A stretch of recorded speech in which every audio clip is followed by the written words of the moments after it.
The late afternoon sun cast long shadows across the rolling hills of Colorado, bathing the landscape in amber light. Robert Sullivan stood on the crest of the hill, his weathered hands gripping an old letter, yellowed with age, yet preserved with care. At 72, his tall frame remained straight, defying the years that had etched deep lines around his eyes. Those eyes, still sharp and blue as mountain lakes, gazed across the prosperous ranch below that stretched toward the distant Rockies. "This land tells a story, son," Robert said, his voice carrying the texture of aged whiskey. "Our story." Benjamin Sullivan, 30 years old with his father's height and his mother's thoughtful expression, stood beside him. The young man's face showed the weight of decision, the pull between the family legacy beneath his boots and the promise of a legal career in Denver. "You know, your mother arrived here in 1879, Robert continued, carefully refolding the letter. "That was the year the Hepburn Act was just a distant dream, when a man had to pay the railroad whatever they demanded to ship his cattle east." Benjamin nodded, having heard pieces of the story throughout his life, but never the whole of it. "You never told me how it all began." Robert looked toward the horizon where the sun was beginning to sink behind the mountains. "Maybe it's time you heard it. Might help with that decision weighing on you." He closed his eyes briefly, traveling back through the decades to a different Colorado, a different man. It started in the winter of 1879. The wind howled across the Colorado Rockies, driving snow in horizontal sheets that bit like tiny razors against any exposed skin. Robert Sullivan, 42 years old then, hammered the last fence post into the frozen ground with mechanical precision, each blow purposeful despite the stinging cold. The Rocky Mountain trails surrounding his property were buried under 3 feet of snow, isolating his homestead from the nearest town 15 miles away. In those days, land sold for $1.25 an acre under the Homestead Act, but the true price was paid in sweat, blood, and loss. Robert had paid more than most. The former Leadville silver miner had built his cabin himself using the V-notching technique he'd learned from an old mountain man years before. The structure stood solid against the mountainside, smoke rising from its stone chimney in a defiant plume against the gray winter sky. Robert turned his face into the wind, feeling the ice crystals collect in his beard. The approaching storm didn't concern him. Nothing much did anymore, not since the accident that took Thomas and Elizabeth. The cold was almost welcome, a physical discomfort to distract from deeper pains. He gathered his tools and trudged through the deepening snow toward the cabin. Inside, the main room was warm but silent, lit by the golden glow of oil lamps. His daughters, Sarah and Hannah, sat at the table with Martha Stevens, his housekeeper of 15 years, as she attempted to coax them through their evening lessons. "Your new teacher arrives tomorrow," Mrs. Stevens announced, her stern voice filling the room. At 65, Martha Stevens carried herself with the rigid posture of a woman accustomed to hardship. Her iron gray hair was pulled back in a severe bun, her weathered face rarely revealing emotion. Sarah, 10 years old with solemn dark eyes, looked up briefly from her slate. "We don't need a teacher." "Your father disagrees," Mrs. Stevens replied, closing the conversation with the finality that was her trademark. Hannah, just 7, remained silent, her small fingers tracing patterns on the wooden tabletop. Since her mother's death, the child had retreated into herself, speaking only when absolutely necessary. Robert hung his coat by the door, the melting snow dripping onto the plank floor. "The storm's picking up. She might not make it through tomorrow. Judge Winters assured me his daughter would arrive regardless of weather," Mrs. Stevens said, placing bowls of stew on the table. "Apparently she's quite determined." Robert made a non-committal sound. He had little interest in Judge Harold Winters or his daughter. The arrangement was purely practical, a solution to his growing concern about his daughter's education. The remote location made traveling to the schoolhouse in town impossible during winter months, and the girls needed proper schooling, not just Mrs. Stevens' limited knowledge of reading and sums. "She'll stay in the East Room," and he said finally, sitting down at the head of the table. "Make sure it's prepared." Mrs. Stevens nodded, already having anticipated the instruction. "It's been aired and heated since this morning." The family ate in silence, the only sounds the occasional clink of spoons against bowls and the persistent howl of the wind outside. Robert watched his daughters from beneath heavy brows. Sarah, stubborn and protective, so like her mother in temperament. Hannah, fragile and watchful, with his own tendency toward silence. Neither child had fully recovered from the losses that had struck their family. Perhaps no one in this house had. Later, after the girls had been put to bed, Robert sat alone in his study, a room lined with books that had once been a source of pleasure. Now they merely occupied space, like so much else in his life. He unfolded a map of mining claims, examining it by lamplight, though he had memorized every marking years ago. The Leadville silver boom had made and broken many men.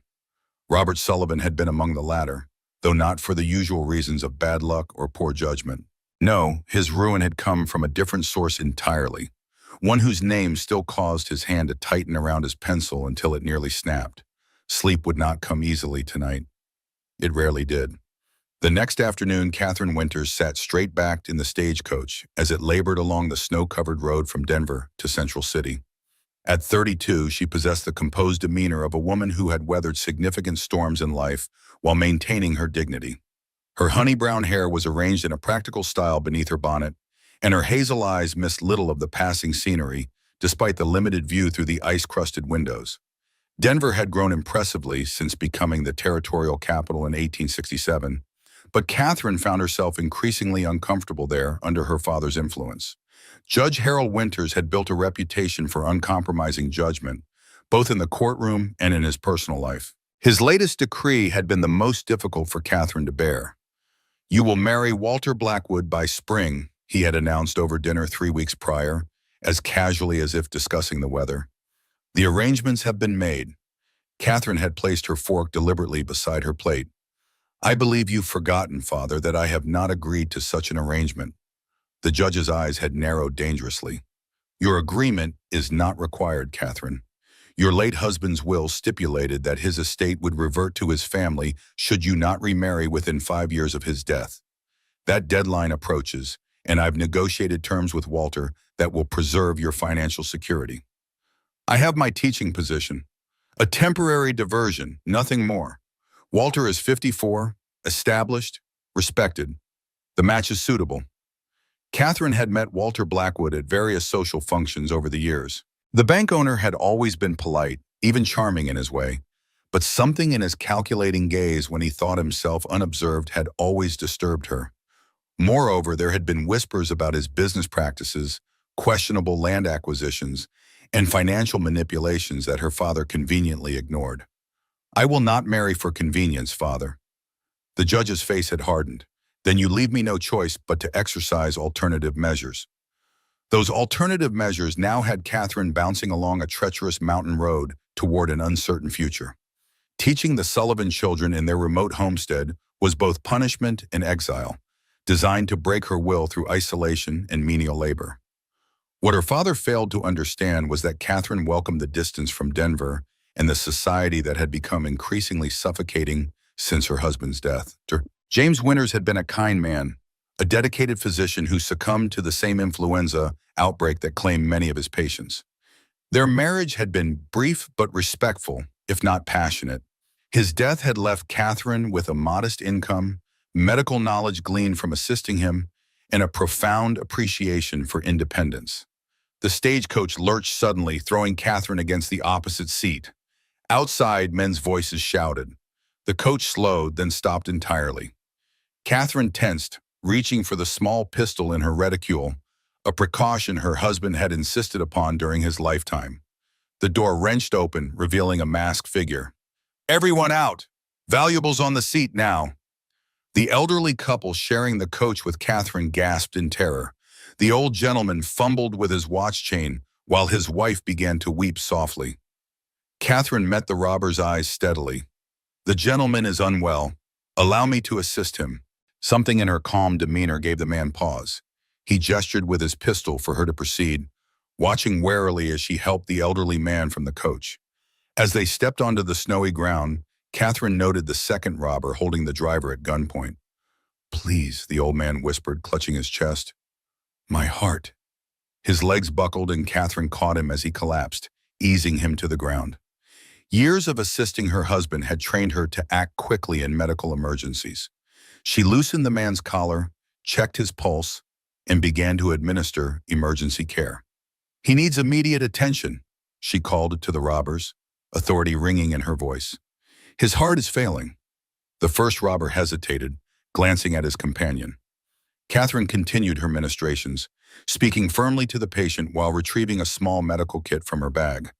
The elderly woman knelt beside them in the snow, praying quietly. "Take what you want and leave us to tend to him," Catherine said, not looking up from her patient, "or this man's death will be on your conscience." Minutes passed in tense silence. Then, remarkably, the robbers backed away. The first man tossed a small pouch onto the snow beside Catherine. "For the old-timer," he muttered, before both men mounted their horses and disappeared into the swirling snow.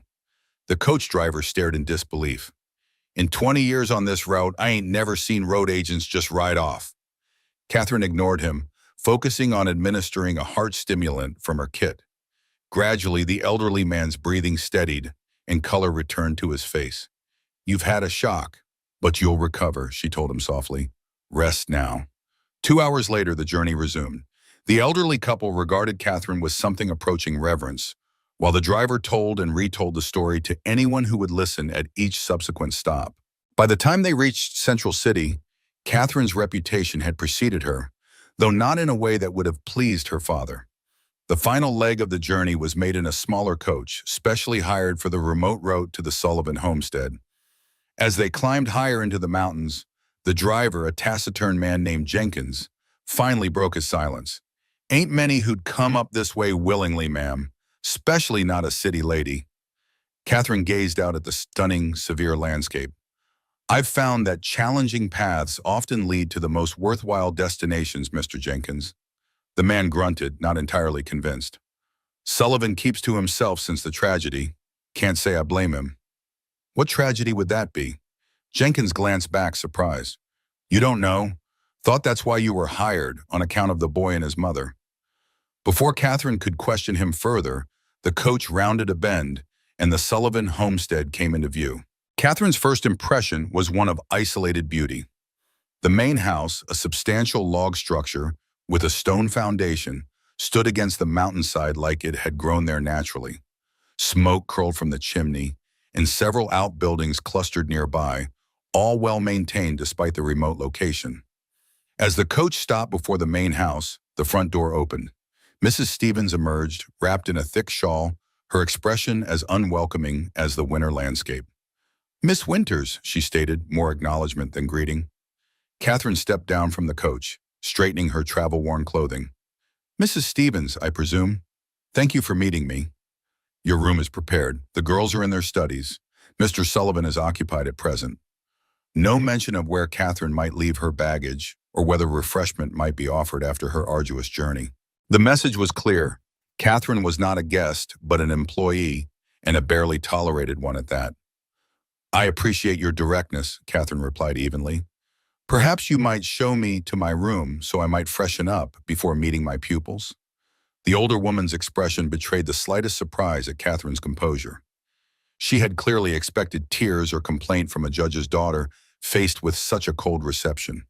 Without comment, she turned and led the way into the house. The interior of the Sullivan home was unexpectedly refined for its frontier location.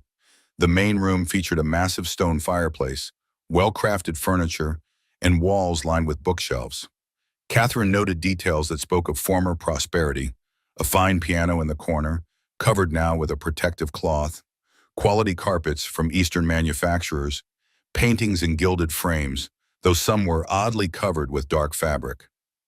"This way, Mrs. Stevens directed, leading Catherine up a wooden staircase that creaked underfoot. The guest room was small but comfortable, with a narrow iron bed, a washstand with pitcher and basin, a small writing desk, and a window overlooking the rear clearing. A fire had been lit in the small fireplace, taking the chill from the air. "Supper is at 6 precisely," Mrs. Stevens informed her. "The girls' lessons begin at 8 tomorrow morning in the library. Mr. Sullivan expects punctuality." Catherine nodded her acknowledgement. "And when might I meet Mr. Sullivan?" "When he wishes to be met," came the cryptic reply before Mrs. Stevens withdrew, closing the door firmly behind her. Left alone, Catherine allowed herself a moment of uncertainty. The isolation of the homestead was more complete than she had anticipated. No neighbors for miles, no town within easy reach, particularly in winter. She was entirely dependent on the Sullivan household, at least until spring. She unpacked her meager belongings, arranging them carefully in the small dresser. Among them was a daguerreotype of her late husband, his kind eyes staring back at her from across the divide of death. Catherine touched the image gently.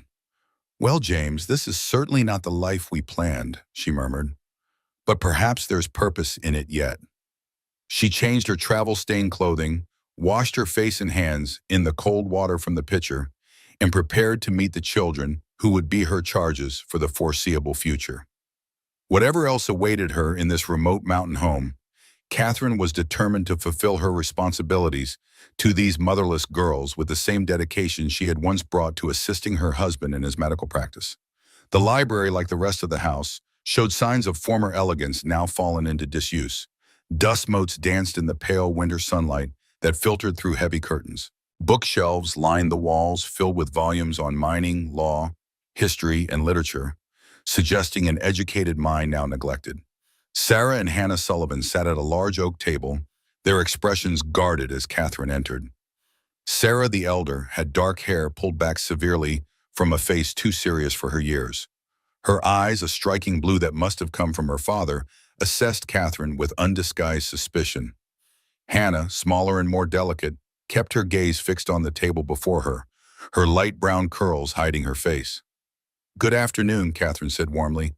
"I'm Miss Winters, your new teacher." Sarah's chin lifted slightly. "Are you the judge's daughter?" The direct question surprised Catherine. "I am. How did you know that?" "People talk, even up here." Catherine nodded, accepting this. "Then perhaps they've told you I was a teacher in Denver before coming here." "They said you were sent here as punishment," Sarah countered, watching closely for reaction. Catherine considered the child thoughtfully. This was no ordinary 10-year-old, but a young person forced by circumstance to develop adult perceptions. "In a way, that's true," she admitted, seeing no point in deception. "My father and I disagreed about my future. As fathers sometimes do, he believed he knew best.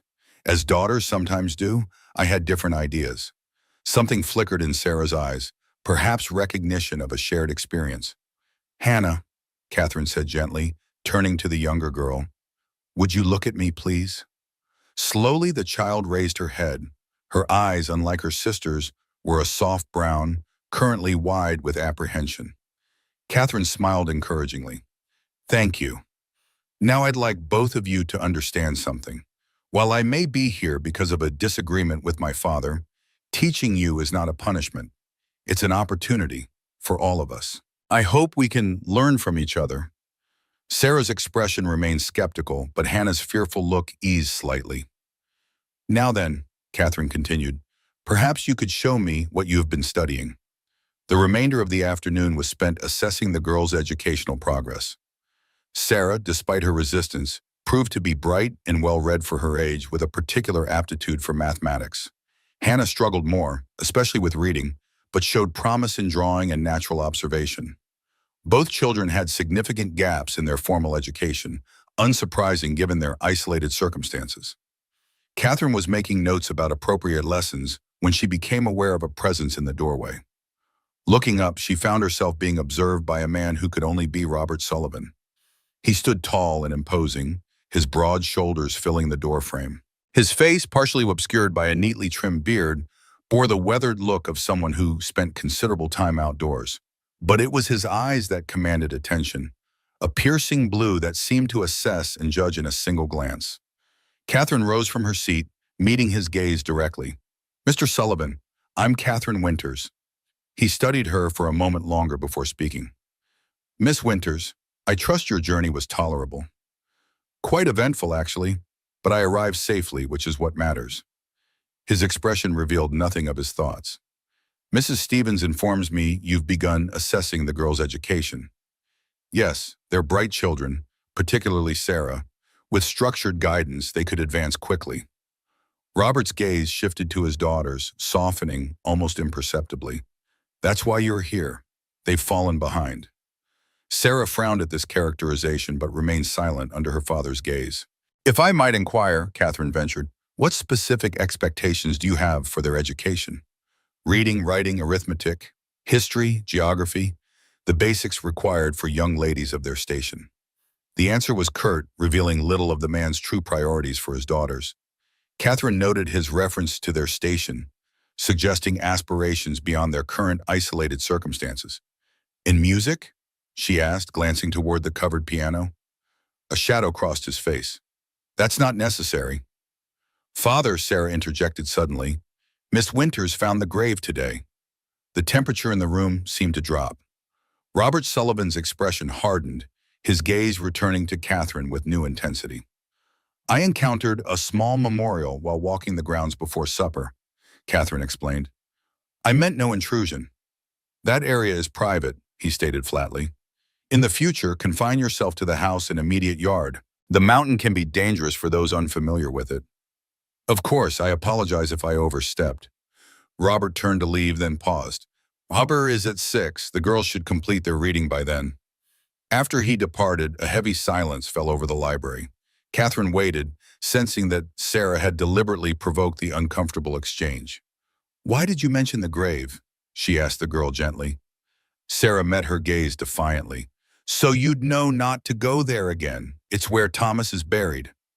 Thomas? Our brother, Hannah whispered. The first words Catherine had heard from her. Sarah shot her sister a warning look, but Hannah continued, her voice barely audible. He was 9 when he died. The grave has his red scarf. Mother put it there. That's enough, Hannah, Sarah said sharply. Father doesn't like us talking about it. Catherine nodded, understanding blooming. The tragedy Jenkins had mentioned the boy and his mother, the covered portraits, the closed-off wings of the house. The Sullivan family was haunted by more than just isolation. Thank you for telling me, she said quietly. Sometimes it helps to speak of those we've lost, but I understand your father's wishes. Now shall we return to our reading?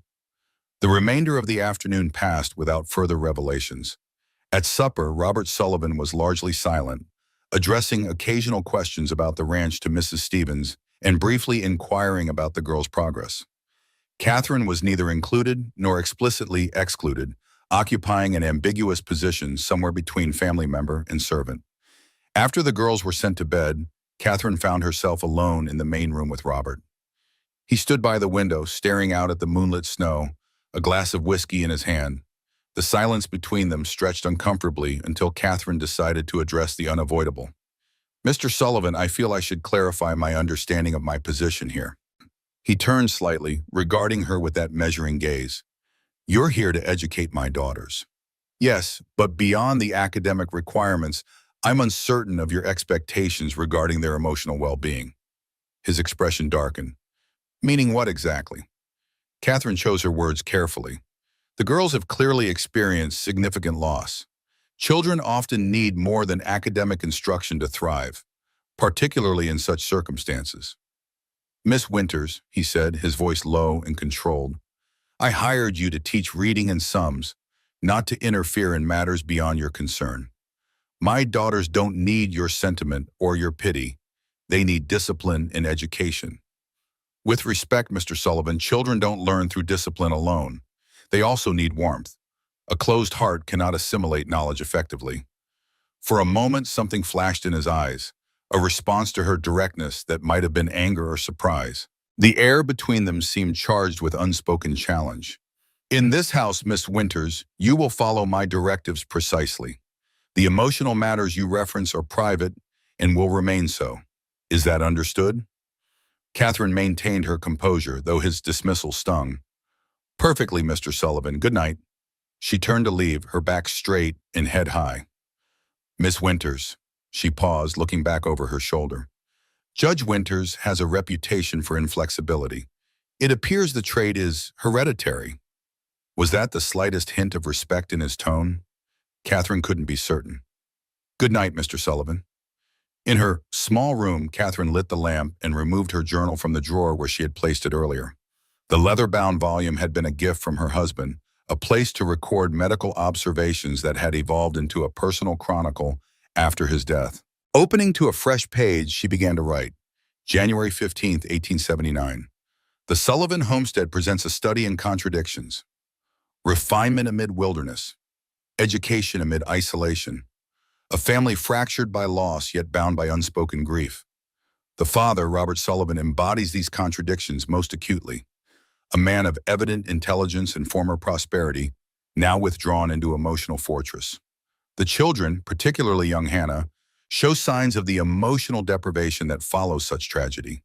Sarah has adopted a protective stance toward her sister that borders on maternal, suggesting she has assumed responsibilities beyond her years. Mr. Sullivan clearly believes that shielding his daughters from their grief will somehow protect them. In my observation, both as a teacher and as physician's wife, such suppression rarely leads to healing. I discovered today the family lost a son, Thomas, and presumably the children's mother as well. The circumstances remain unclear, though the subject is evidently forbidden. I am uncertain whether my presence here will prove beneficial or merely intrusive. Judge Winters intended this assignment as punishment, but perhaps there is purpose in it beyond his intention. These children need more than arithmetic and geography. Whether their father will permit me to provide, it remains to be seen. Catherine closed the journal, her thoughts turning to the mysterious grave with its small marker and faded red scarf. Whatever tragedy had befallen the Sullivan family had left wounds still raw and bleeding beneath the surface of their carefully maintained silence. Wounds that, in Catherine's experience, would never heal without being acknowledged and tended. As she prepared for bed, she heard soft footsteps in the hallway outside her door, followed by the muted sound of piano keys from downstairs. Single notes played tentatively, as if the player feared being discovered. The melody was halting but recognizable, a simple folk tune often used to teach beginning pianists. Then, abruptly, silence fell again. A door closed somewhere in the distance. Catherine stood listening for several minutes, but the mysterious pianist did not resume. Another piece of the Sullivan puzzle, another contradiction in this household of secrets. Catherine extinguished her lamp and lay in the darkness, wondering what other discoveries awaited her in this isolated mountain home, and whether she would find the courage and wisdom to navigate the emotional labyrinth she had unwittingly entered. Outside, snow began to fall again, adding another layer of isolation to the already remote homestead. Catherine Winters, the judge's daughter, the doctor's widow, the reluctant teacher, closed her eyes and prepared to face whatever morning would bring to this house of hidden sorrows. The following week established patterns that governed life at the Sullivan homestead. Catherine rose early each morning, joining the family for a silent breakfast before beginning lessons with the girls at 8. The curriculum she developed emphasized practical knowledge while addressing the gaps in their formal education, particularly Hannah's reading difficulties.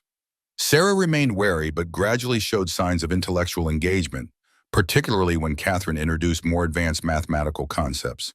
Hannah slowly emerged from her shell, especially during nature studies, when Catherine took them to observe the winter forest through the library windows. Robert Sullivan remained an enigmatic presence, appearing at meals and occasionally observing lessons from the doorway before disappearing to attend to ranch business. Catherine rarely saw him during daylight hours, though sometimes she heard him moving about the house late at night, his footsteps restless in the darkness. On the 7th evening, Catherine was returning from the kitchen with a cup of tea when she noticed light spilling from beneath a door in the west wing, an area of the house she had been tacitly discouraged from exploring. Curiosity overcame caution, and she approached quietly, discovering that the door was slightly ajar. Inside was a music room, dusty from disuse but once clearly cherished. The piano stood uncovered here, sheet music still open on its stand. A harp occupied one corner, and bookshelves held volumes of musical scores.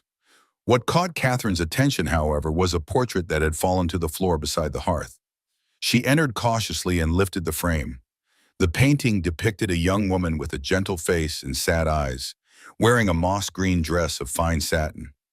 There was something in her expression, a quality of resignation that suggested deeper currents beneath the serene surface. "That room is not to be used." Catherine started, nearly dropping the portrait at the sound of Mrs. Stevens' voice behind her. The housekeeper stood in the doorway, her face hardened into lines of disapproval. "I apologize. The door was open, and It is not a place for teachers," Mrs. Stevens interrupted, reaching to take the portrait from Catherine's hands. "Mr. Sullivan keeps certain rooms private." Catherine relinquished the painting, but did not immediately retreat. Was that Thomas's mother? Mrs. Stevens' expression revealed nothing. These matters are not your concern, Miss Winters. Please remember your place in this household. With that pointed reminder, the older woman closed the door firmly, leaving Catherine in the hallway with more questions than before. That night, unable to sleep, Catherine lit her lamp and explored her small room more thoroughly. Behind the desk, she discovered a loose panel in the wainscoting. Removing it revealed a small space that might once have been used for hiding valuables. Instead of jewelry or money, however, Catherine found a wooden box containing torn and crumpled letters. Unfolding one carefully, she recognized Robert Sullivan's handwriting, though more fluid than his current penmanship, as if written by a younger, less burdened man. I could not protect him. Forgive me for arriving too late. If I could change that day. The letter was unsigned and unaddressed, apparently never sent. Catherine replaced it in the box with trembling hands, understanding that she had stumbled upon something profoundly private, a glimpse into Robert Sullivan's hidden anguish. As she restored the panel, a sudden crack of thunder shook the house.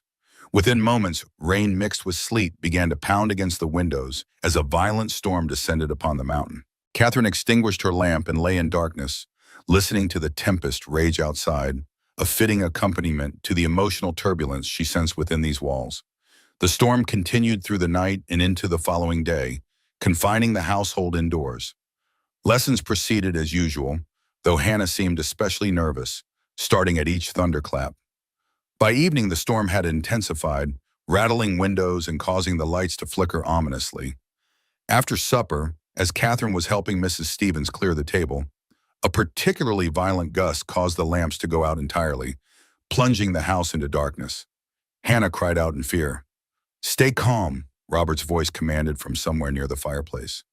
"Mrs. Stevens, check the lamps. Sarah, find the matches in my desk." Catherine remained still until her eyes adjusted to the darkness, illuminated only by the dying fire.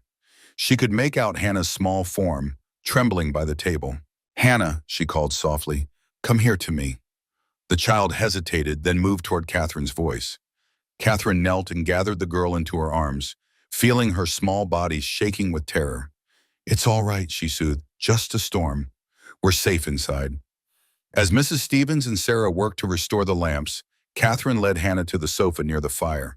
The girl clung to her, face pressed against Catherine's shoulder. "When I was a child," Catherine said gently, "my mother told me that thunder was the sound of giants playing 9 pins in the sky. She said they were very bad at the game, which is why they made such a racket." Hannah lifted her head slightly. "Really?" "That's what she told me, and when I was frightened, she would hold me close and tell me stories until I forgot to be afraid." To Catherine's surprise, Sarah approached and sat beside them, her usual defensive posture momentarily abandoned in the face of the storm. "Would you like to hear a story now?" Catherine asked. Hannah nodded against her shoulder. Even Sarah seemed interested, though she maintained a careful distance. Catherine began a tale about a brave mountain flower that survived winter storms by bending with the wind instead of fighting against it. As she spoke, she became aware of Robert Sullivan watching from the shadows, his expression unreadable in the dim firelight. Mrs. Stevens finally succeeded in relighting the main lamp, casting a warm glow throughout the room. Hannah had fallen asleep against Catherine, her small face peaceful despite the continuing storm. Sarah remained awake but calmer, the terror of the darkness now past. "I'll take her upstairs," Robert said, stepping forward to lift his younger daughter carefully from Catherine's arms.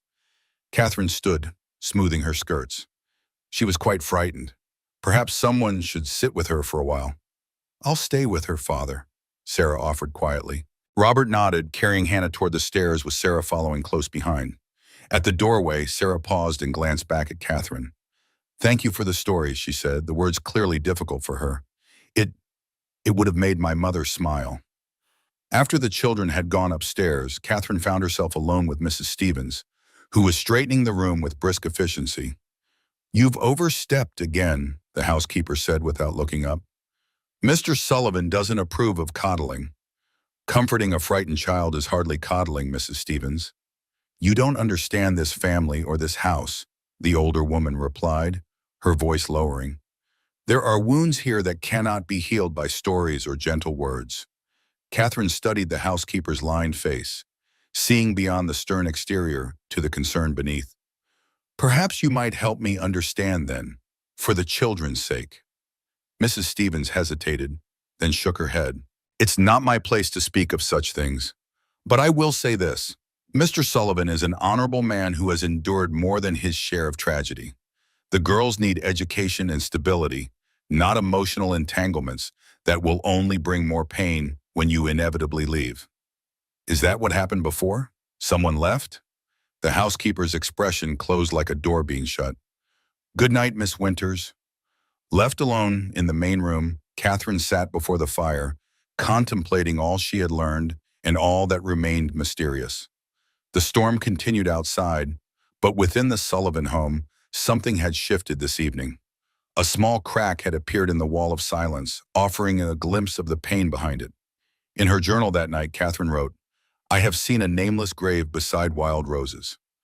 I do not know whose remains lie there, but I sense it belongs to someone for whom proper farewell has yet to be said. The girls carry a silence that does not belong to them, and Mr. Sullivan carries in his gaze the weight of a goodbye that never ended.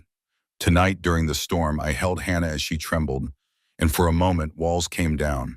Sarah spoke of her mother with longing, and Mr. Sullivan watched with eyes full of conflict. This house guards its secrets jealously, but perhaps, in time, truth might find its way into the light. I came here as punishment, but I remain by choice. There is purpose here, though I cannot yet name it. These children need more than lessons in arithmetic. They need to remember how to live with open hearts. Catherine closed her journal and extinguished her lamp. Outside, the storm began to ease, the thunder moving into the distance. Tomorrow would bring new challenges, new barriers to navigate. But tonight had offered hope that beneath the frozen surface of the Sullivan family, emotions still flowed, waiting for spring's thaw to bring them back to life. In the darkness, Catherine made a silent promise to the unknown woman in the moss-green dress, to the boy with the red scarf, and to the wounded family they had left behind. She would not abandon them to their isolation, whatever the cost to herself. 30 days had passed since Catherine Winters first arrived at the Sullivan homestead. February had settled heavily upon the mountains, wrapping the cabin in deep snow and lengthening shadows. The initial frost between Catherine and her charges had begun to thaw, like icicles yielding reluctantly to winter sun. In the library, Catherine sat at the large oak table with Hannah, guiding the young girl through reading exercises. The child's progress had been remarkable once Catherine discovered that Hannah struggled not from lack of intelligence, but from difficulty distinguishing certain letters. A simple adjustment in teaching method had opened a world of stories to the 7-year-old, whose hunger for tales now seemed insatiable. That's wonderful, Hannah, Catherine praised as the girl completed a difficult passage. Your reading has improved tremendously. Hannah's shy smile illuminated her small face, a rare gift that Catherine had come to treasure. Across the room, Sarah sat in the window seat, ostensibly working on mathematics problems, but actually watching her sister's lesson with poorly concealed interest. Miss Winters? Hannah asked hesitantly. Could we have music again today? Catherine glanced toward the door, a habit born of caution. Robert Sullivan's prohibition against music remained in effect, but Catherine had discovered that singing educational songs helped both girls remember their lessons. When their father was away tending to ranch business, she sometimes risked his displeasure by incorporating simple folk tunes into their studies. Perhaps a short song, she agreed, closing the reader. Which would you prefer? Oh, Shenandoah, Hannah requested immediately. The river song. Catherine nodded, understanding the child's fascination with the haunting melody. She began to sing softly, her clear voice filling the library with warmth. Oh, Shenandoah, I long to hear you away, you rolling river. Hannah joined tentatively on the second verse, her small voice gaining confidence as the song progressed. Even Sarah, who typically maintained her distance, moved closer to the table as they continued. By the final verse, all three voices blended in quiet harmony. Catherine had just sounded the last note when a floorboard creaked in the hallway. Sarah's head snapped toward the door, her expression shifting instantly from enjoyment to wariness. But it was only Mrs. Stevens who appeared in the doorway, her face set in its customary stern lines. A letter has arrived for you, Miss Winters. She extended a cream-colored envelope bearing the seal of Denver's district court. Catherine took it with steady hands, though her heart quickened. Communication from her father was rare and seldom welcome. "Thank you, Mrs. Stevens." The housekeeper lingered, watching as Catherine broke the seal. "Mr. Sullivan will return for supper. He's been at the Central City Bank today." Something in the older woman's tone caught Catherine's attention. She looked up from the letter. "Is everything all right?" Mrs. Stevens hesitated, an unusual departure from her typically definitive manner. "It's not my place to say." But her expression communicated what her words did not. Something was wrong. The financial pressures weighing on the Sullivan homestead were no secret. Robert's occasional trips to Central City typically coincided with payment deadlines for the loans that had kept the ranch operational after the mine collapse. Catherine nodded her understanding and turned her attention to her father's letter. As she scanned the precise handwriting, her face grew pale. "Girls," she said with forced calm, "please continue with your lessons for a few minutes. I need to speak with Mrs. Stevens." In the hallway, Catherine kept her voice low. "My father writes that Walter Blackwood has purchased the Sullivan debt from the Central City Bank." Mrs. Stevens inhaled sharply. "That's impossible. Mr. Sullivan has been making his payments faithfully." "According to this, the bank sold the note to Mr. Blackwood 2 weeks ago. He now holds all claims against the property." The connection was impossible to ignore.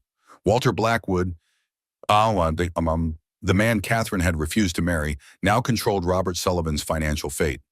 The coincidence was too precise to be accidental. "Does Mr. Sullivan know?" Catherine asked. "That's why he went to town today. The bank sent notice." Mrs. Stevens pressed her lips together in a thin line. "This is unfortunate timing. Winter is hard enough without financial worries." Catherine folded the letter carefully. "My father mentions that Mr. Blackwood plans to inspect his new investment personally. He's traveling to Central City next week.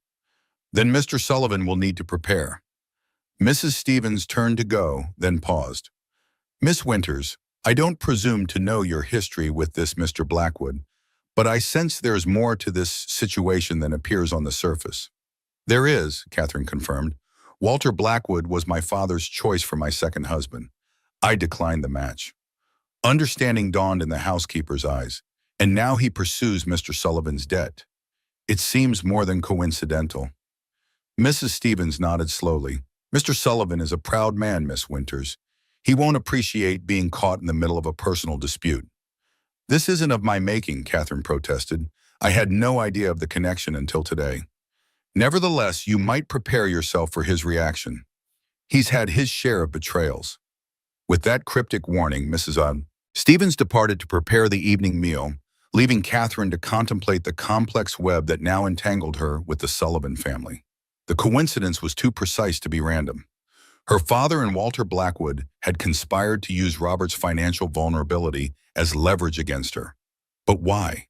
What purpose could be served by forcing this connection?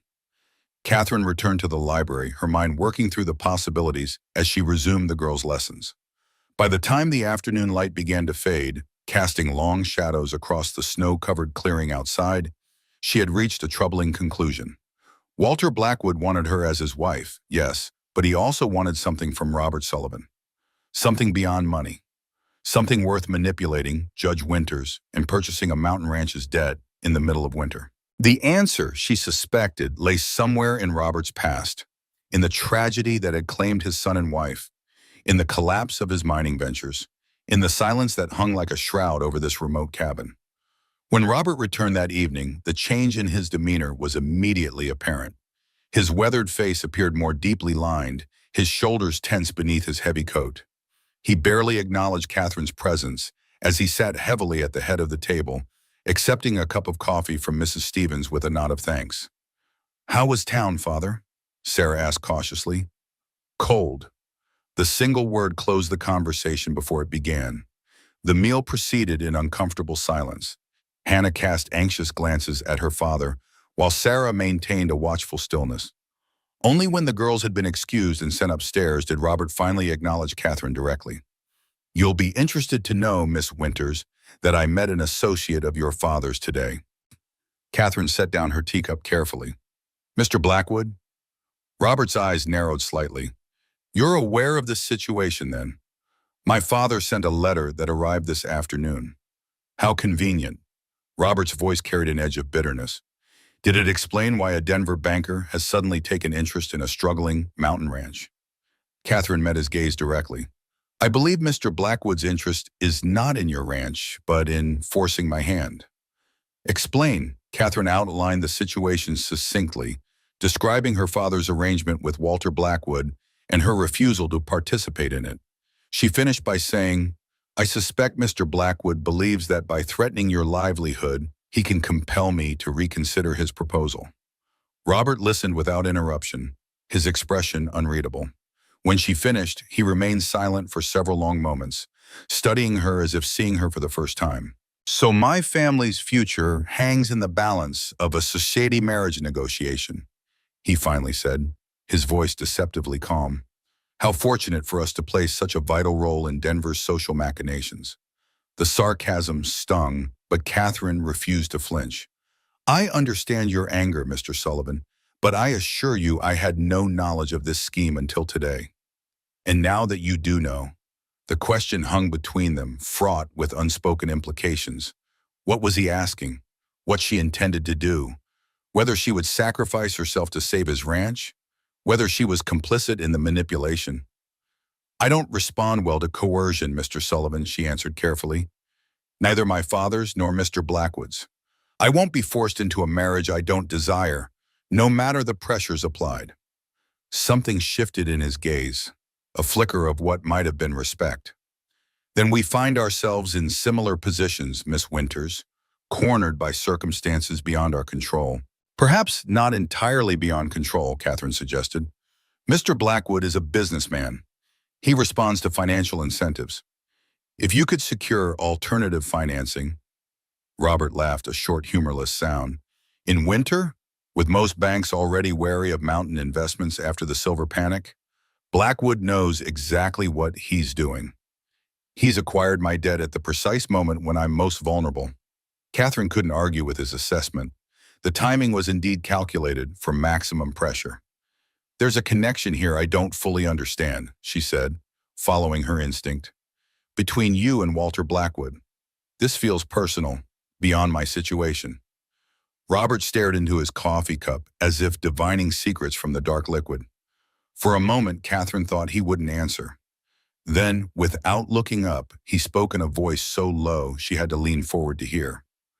Blackwood was an investor in my silver mine, the one that collapsed. Understanding began to dawn. The accident that took your son was no accident. Robert raised his eyes to meet hers, and the pain she saw there stole her breath. Blackwood and his partners cut corners on safety measures to increase profits. I discovered evidence of their negligence and threatened exposure. A week later, during an inspection I was conducting with Thomas, there was a collapse in a section that had been certified stable. The pieces aligned with terrible clarity. You believe it was deliberately engineered. I know it was. His hands tightened around his cup. But I couldn't prove it. After Thomas died, I was not myself. By the time I could function again, the evidence had disappeared. Witnesses changed their stories. My credibility was destroyed. And Elizabeth, your wife? A shadow crossed his face. She never recovered from losing Thomas. She blamed me for taking him to the mine that day. Perhaps she was right. The weight of his confession hung in the air between them. Catherine felt the enormity of what he had shared, the trust it represented. Now you understand, Robert continued, his voice steadying. This isn't about money for Blackwood. It's about finishing what he started years ago, destroying what remains of me. Catherine reached across the table, a gesture as instinctive as it was improper, and placed her hand over his. I won't let that happen. For a heartbeat, he allowed the contact, his rough hand warm beneath hers. Then, as if remembering himself, he withdrew, rising abruptly from the table. Your intentions are admirable, Miss Winters, but this is my battle. It has been for years. It became mine the moment my father involved himself in Blackwood's schemes, Catherine countered, standing as well. We're both being manipulated. Doesn't it make sense to present a united defense? Robert studied her for a long moment, his expression inscrutable. We'll discuss this further tomorrow. The storm's worsening. You should check on the girls before retiring. The abrupt dismissal was frustrating, but Catherine recognized the emotional toll their conversation had taken. She nodded her acceptance of the temporary reprieve. "Good night, Mr. Sullivan." As she climbed the stairs, Catherine's mind raced with implications. Robert Sullivan was more than a grieving widower, struggling to raise his daughters. He was a man with enemies, a man who had once stood against corruption and paid an unimaginable price for his principles. The pieces of the Sullivan puzzle were beginning to fit together, forming a picture far more complex than she had initially imagined. One thing was becoming increasingly clear. Her presence here was no coincidence. Whether by design or fate, Catherine Winters had been drawn into a conflict years in the making, a conflict with stakes far higher than a mountain ranch or a forced marriage. That night, the storm that had threatened all day finally broke with ferocious intensity.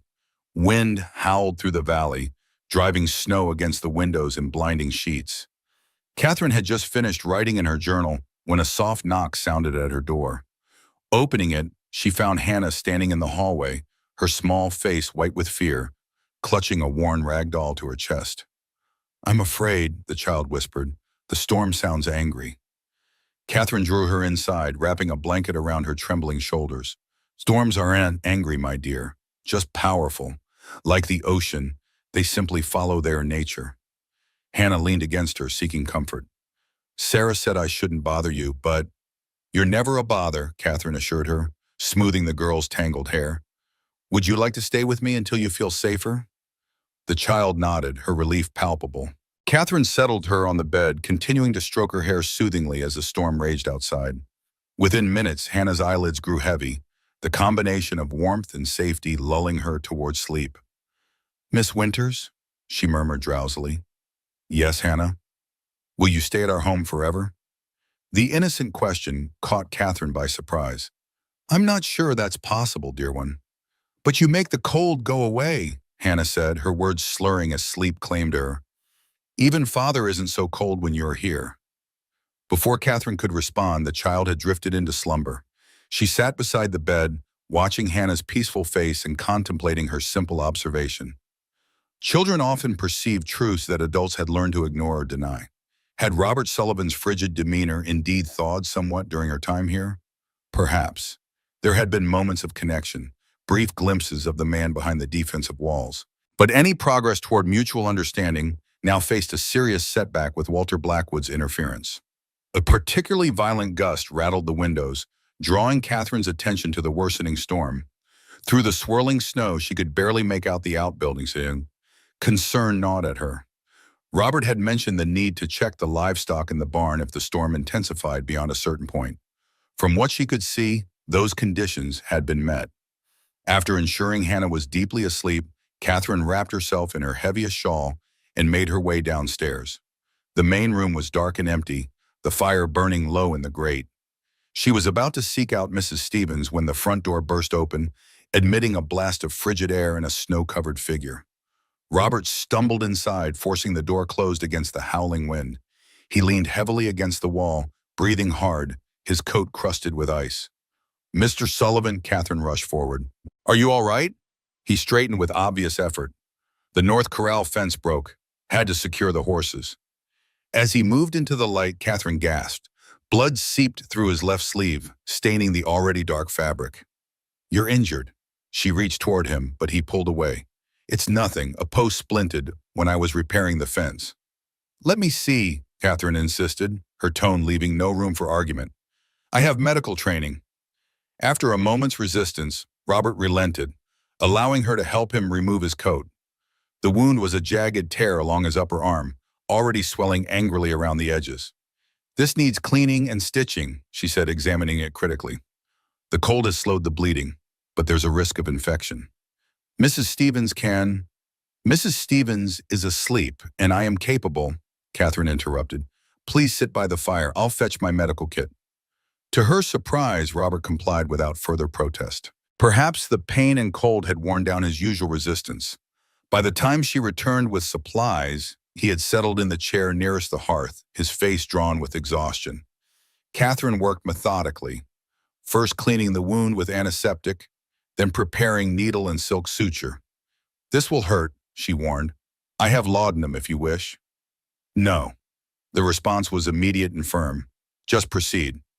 His stoicism as she stitched the wound was impressive, but not unexpected. Robert Sullivan was a man accustomed to enduring pain silently. Still, she noted the tension in his jaw, the tightness around his eyes, and worked as quickly as precision would allow. "You've done this before," he observed as she tied off the final stitch. "My husband was a doctor," Catherine replied, applying a clean bandage. "I assisted him often, particularly during the influenza outbreak. He believed women made excellent physicians because of our natural caregiving instincts." "Your husband sounds like an unusual man." "He was." Catherine secured the bandage with practiced efficiency. "Progressive in his thinking, compassionate in his practice. We had a good marriage, if brief." "You loved him." It wasn't quite a question. Catherine considered her answer carefully. "I respected him greatly. He was kind, intelligent, dedicated to helping others. Love grew from that foundation." "Not a passionate match, then?" She looked up, surprised by his perception. "No, not in the way novels describe. But there are many kinds of love, Mr. Sullivan. Not all burn like wildfire. Some warm like embers, steady and enduring."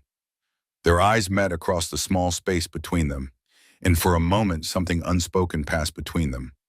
An acknowledgement, perhaps, of shared experience, of understanding the difference between passion and partnership. Robert looked away first. "Thank you for your assistance. It was skillfully done." "You're welcome." Catherine began gathering her supplies. "But you should rest now. The storm has confined the livestock securely, and nothing more can be accomplished until morning." He nodded, rising somewhat stiffly from the chair. "Hannah? Is she—" "Asleep in my room," Catherine supplied. The storm frightened her. A flicker of concern crossed his face. "She's always been sensitive to storms since Thomas died," Catherine ventured gently. Robert's expression closed slightly, but he didn't retreat completely as he once might have.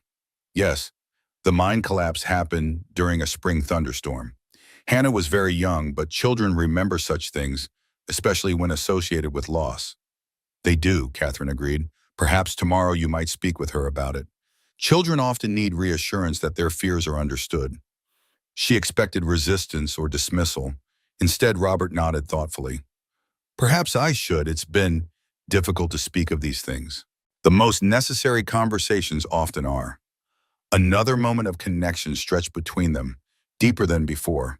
In the firelight, with his defenses lowered by pain and exhaustion, Robert Sullivan appeared not as the forbidding widower of the mountain cabin, but as a man carrying burdens too heavy for one set of shoulders. "Good night, Miss Winters." He moved toward the stairs, then paused. "Catherine." It was the first time he had used her given name. The sound of it in his deep voice sent an unexpected warmth through her chest. "Good night, Robert," she responded, testing the boundary this new informality represented. He didn't correct her, merely inclined his head slightly before ascending the stairs, his movements careful to favor his injured arm. Catherine remained by the fire, watching the embers glow. The sound of his voice saying her given name lingered in the air between them. Catherine, not Miss Winters, a simple change that altered everything. She banked the fire for the night, finally acknowledging what she had been avoiding. Her concern for Robert had evolved into something deeper, more personal than professional duty or compassion. She had glimpsed the man beneath the grief tonight, principled, thoughtful, and despite everything, capable of remarkable tenderness. The timing couldn't be worse. With Blackwood's shadow looming over the homestead, emotional entanglements would only complicate matters. Yet she couldn't deny the truth of what was happening, nor did she want to. With Walter Blackwood's imminent arrival and the financial threat hanging over the ranch, emotional entanglements were dangerous. Yet Catherine couldn't deny the pull she felt toward this complex wounded man and his vulnerable daughters. Somehow, in the span of a month, they had ceased to be an assignment and become, what? Not quite family, but something perilously close. She climbed the stairs quietly, returning to her room where Hannah slept peacefully. Tomorrow would bring new challenges. For tonight, at least, everyone under this roof was safe from the storm. Catherine slipped beneath the blankets beside Hannah, careful not to disturb the child. Outside, the wind continued to howl, but within the cabin, a different kind of shift had occurred, subtle but significant. Names had been exchanged, barriers had thinned, trust had begun to take root in soil long frozen by grief and suspicion. What would grow from that tentative beginning remained to be seen. The blizzard raged for 3 days, confining the household to the cabin. During that time, a strange domesticity emerged. With nowhere to retreat and routine tasks requiring cooperation, the usual boundaries between employer and employee blurred. Catherine found herself working alongside Mrs. Stevens in the kitchen, teaching the girls in the morning, and spending evenings in the main room where Robert had begun joining them rather than secluding himself in his study. On the third night, as the storm finally began to abate, Robert surprised everyone by uncovering the piano and opening the keyboard. The instrument had remained untouched since Catherine's arrival, a silent monument to past happiness. "Hannah," he said, beckoning his younger daughter, "would you like to try?" The child approached cautiously, as if fearing a test or trick. When she settled on the bench, her small fingers hovering uncertainly over the keys, Robert placed his hands alongside hers. "Like this," he demonstrated, playing a simple scale. "Your mother taught Sarah when she was your age." Hannah pressed a key tentatively, her face lighting with wonder at the clear tone.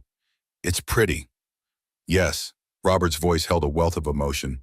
"Your mother thought music essential to a proper education. I've been remiss in continuing that aspect of your learning." Catherine, seated by the fire with mending work in her lap, caught Mrs. Stevens' startled glance from the doorway. Clearly, this represented a significant shift in Robert's approach to the girl's upbringing. "Miss Winters," Robert looked up, his expression open in a way she had rarely witnessed. "Perhaps you might assist with music lessons going forward. Mrs. Stevens mentioned you're accomplished." Catherine set aside her sewing, careful to keep her tone casual despite her surprise. "I'd be happy to, though I'm far from accomplished, just moderately proficient. More than adequate for beginners." Robert rose from the piano bench, yielding the position to Catherine. "Perhaps you might demonstrate." The request, made before the entire household, felt significant somehow. An invitation to share something personal, to occupy a space previously reserved for the memory of his wife. Catherine settled into the piano, running her fingers lightly over the keys. The instrument had been well maintained despite its disuse.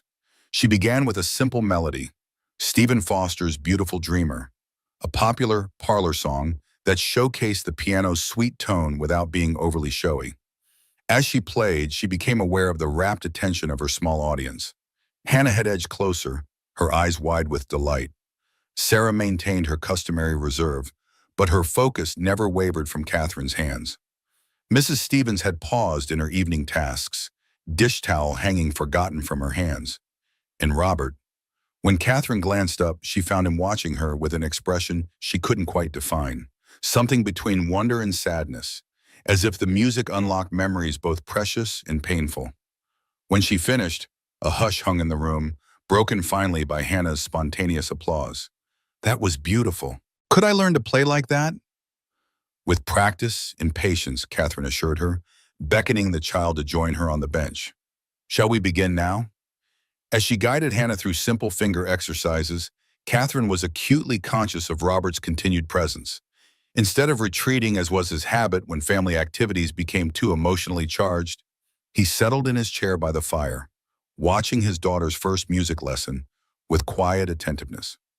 Later, after the girls had been sent to bed, Catherine remained at the piano, idly tracing melodies with one hand as she organized sheet music with the other.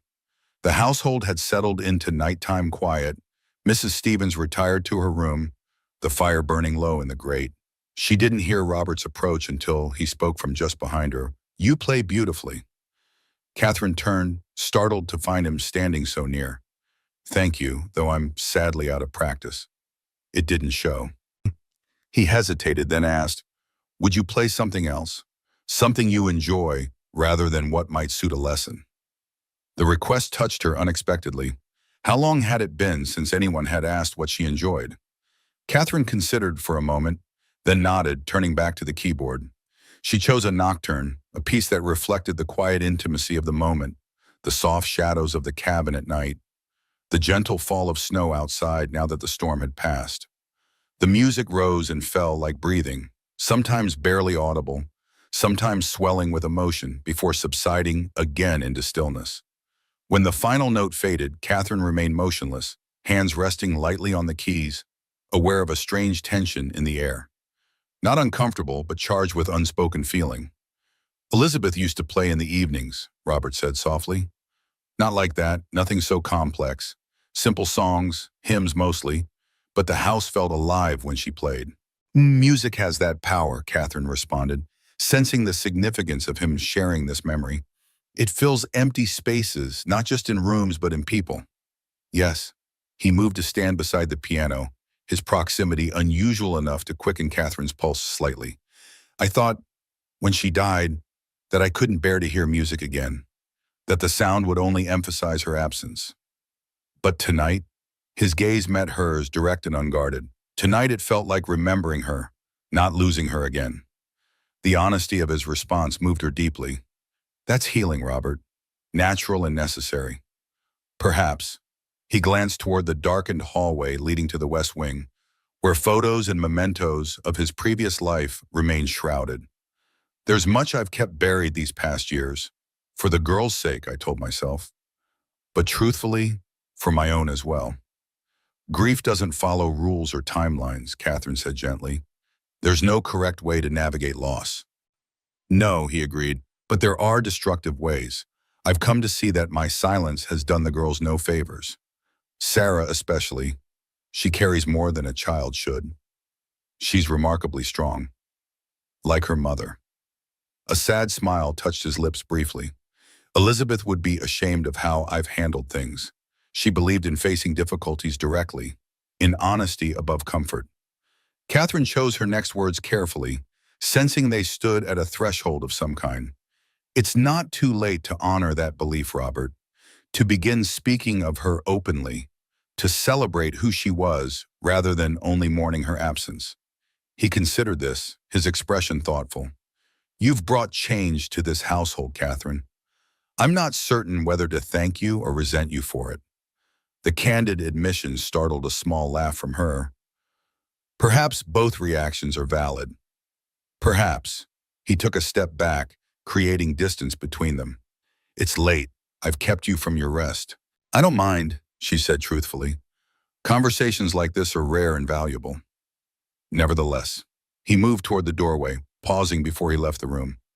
Thank you for the music, and for understanding. After he departed, Catherine remained at the piano for several minutes, contemplating the evolution of their relationship. In a few short days, they had progressed from formal distance to something approaching friendship. The barriers between them hadn't fallen completely, but they had developed cracks, allowing glimpses of the person behind the protective walls.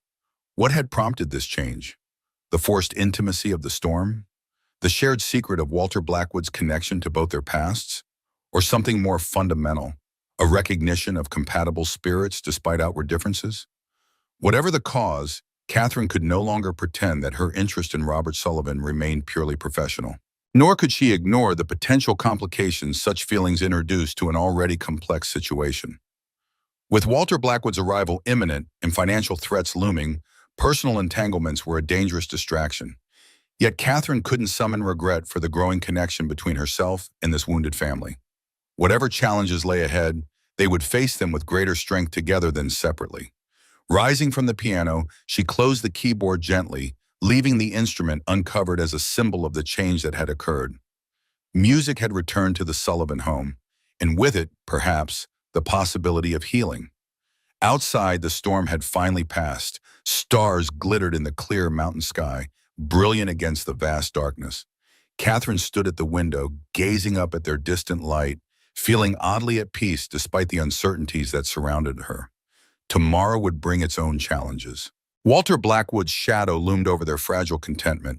But for tonight, at least, something precious had been reclaimed from the grip of grief. A small victory, but significant nonetheless. Catherine wrapped her shawl more tightly around her shoulders, offering silent thanks to whatever providence had guided her to this remote cabin in the Colorado wilderness. She had come as an exile, sent to learn submission through isolation. Instead, she had found purpose, connection, and unexpected warmth amidst the winter snow. Whatever happened with Walter Blackwood, With her father's machinations, with Robert's financial struggles, Catherine knew with sudden certainty that she was precisely where she needed to be. The realization settled over her with the weight of truth, as clear and undeniable as the stars overhead. For the first time since James' death, Catherine Winters felt truly alive. Walter Blackwood arrived in Central City on the first day of March, when winter still gripped the mountains but hinted at eventual surrender. Word of his coming had spread through the valley, carried by whispers between traders and travelers who noted the unusual presence of a Denver banker during the harsh mountain winter. Catherine learned of his arrival through Mrs. Stevens, who returned from a supply trip to town with tight lips and troubled eyes. "He's at the Grand Hotel," she reported, hanging her cloak by the door. "Apparently he's hired guides to bring him to the homestead tomorrow." Robert received this news with outward calm, though Catherine noticed the slight tension in his jaw, the way his hands stilled momentarily before resuming their task of cleaning his rifle. "We'll be ready for him," was all he said. That evening, as the household prepared for bed, Robert asked Catherine to join him in his study, a room she had rarely entered during her time at the homestead. It was a masculine space, wood-paneled and leather-furnished, with maps of mining claims covering one wall and bookshelves filled with volumes on geology, law, and history. "Please sit," Robert invited, gesturing to a chair before the hearth where a fire burned steadily against the night's chill. Catherine settled herself, smoothing her skirts and noting the small changes in the room since she had last glimpsed it. The previously cluttered desk was now organized, papers neatly stacked. The covered portraits that had haunted the walls were uncovered, revealing family images, including a younger Robert with Elizabeth and their children. "You've been making changes," she observed. "Small ones." Robert remained standing, his tall frame silhouetted against the firelight. It seemed time. He poured 2 glasses of amber liquid from a crystal decanter, offering one to Catherine. She accepted it with raised eyebrows. "I don't typically indulge," she said. "Nor I these days. But tomorrow's meeting warrants fortification." He raised his glass slightly, "to unexpected allies." Catherine touched her glass to his, took a small sip, and felt the whiskey burn a warm path down her throat. "Is that what we are, Robert? Allies?" "I believe we must be." He settled into the chair opposite hers, studying her with thoughtful intensity. "Blackwood's arrival forces our position. He'll attempt to use our apparent divisions against us." "What are you proposing?" Robert leaned forward, resting his elbows on his knees. The firelight cast his features in amber relief, highlighting the determination in his eyes. "I propose we present a united front. Whatever Blackwood offers, whatever threats he makes, we stand firm together." Catherine considered this, turning the glass slowly between her fingers. "And what would that entail exactly?" "Blackwood will expect to find a reluctant teacher and a desperate rancher, both manipulable through separate pressures." A slight smile touched Robert's lips. "I suggest we surprise him with a different scenario entirely." "Such as?" "A woman who has found her place here, a man who values her presence beyond her teaching abilities, a household that functions not as master and servant, but as partners."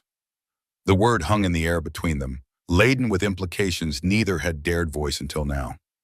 "Partners," Catherine repeated softly, "in appearance, at least." Robert's gaze didn't waver, though I find myself increasingly convinced that the appearance might reflect a deeper reality. Catherine set down her glass, her heart beating a rapid rhythm against her ribs. "You're suggesting we pretend to have developed feelings for one another."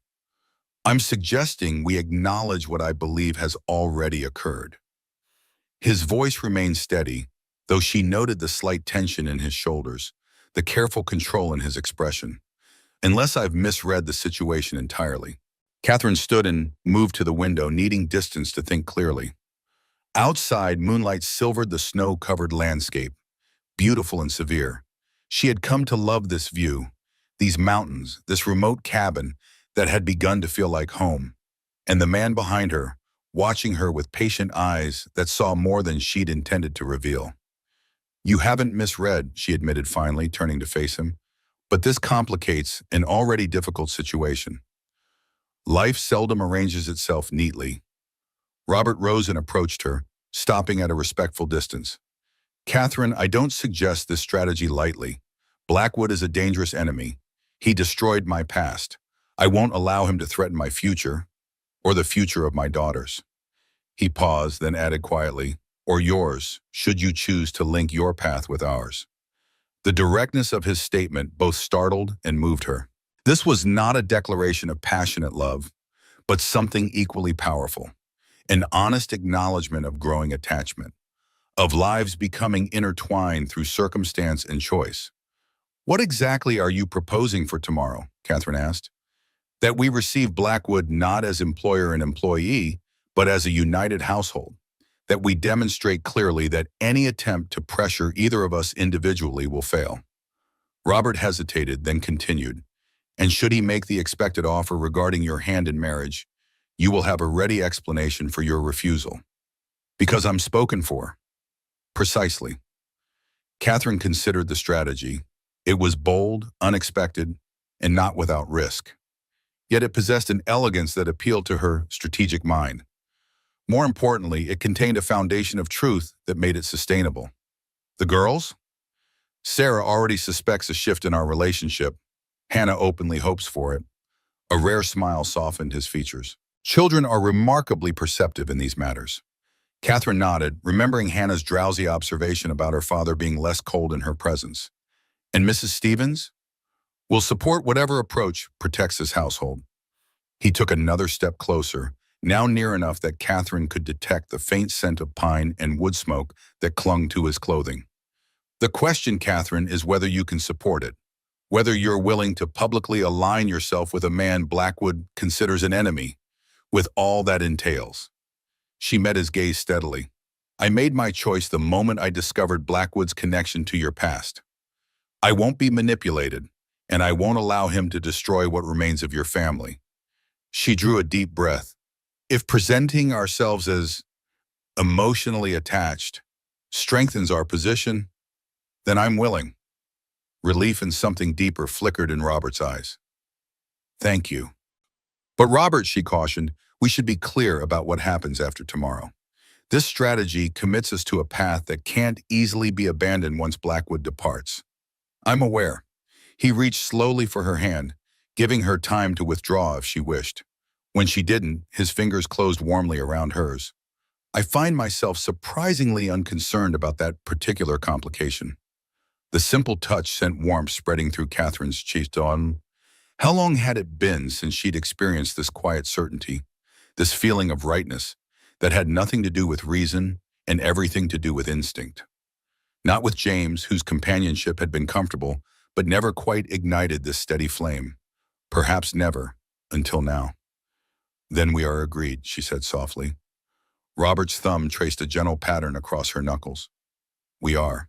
For a moment they stood in silence, the fire crackling softly behind them, their joined hands forming a connection that seemed to Catherine both fragile and unbreakable. Then, with gentle deliberation, Robert raised her hand to his lips and pressed a kiss against all her fingers, his eyes never leaving hers. Rest well, Catherine.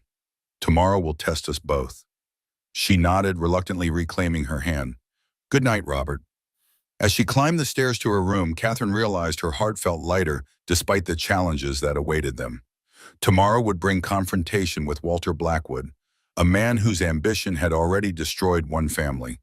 Yet for the first time since arriving at the homestead, she felt a sense of belonging, of purpose beyond mere survival or obligation.